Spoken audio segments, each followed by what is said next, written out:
আসসালামু আলাইকুম এভরিওয়ান, কেমন আছো তোমরা? এই দেখো কত সুন্দর সরিষা ক্ষেত, তাই না? এখান থেকে আমি সামান্য কিছু ফুল তুলবো। এই যে এতটুকু ফুল তুলেছি, আর এখন এটা দিয়ে আমি তোমাদের ডিম ভেজে দেখাবো। সো আমাদের লাগছে সরিষা ফুল, কাঁচামরিচ, বেরেস্তা করা পেঁয়াজ, 2টা ডিম আর লবণ। সরিষা ফুল, কাঁচামরিচ আর লবণ একসাথে মিক্সড করে বেটে নিচ্ছি। এই দেখো হয়ে গেছে। এখন যে ডিমটা আছে সেগুলোর সাথে এটাকে মিক্স করতে হবে।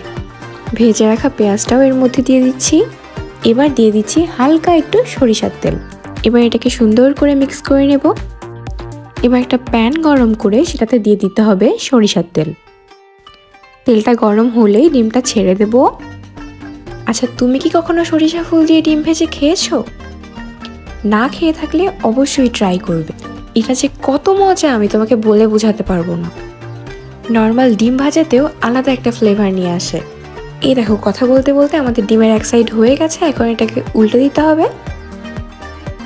আর পুরোটা হয়ে গেলেই গরম ভাতের সাথে কি যে মজা! অবশ্যই ট্রাই করবে। Thanks for watching. ভিডিওটা ভালো লাগলে অবশ্যই একটা লাইক করে দিও আর সাবস্ক্রাইব করতে ভুলো না।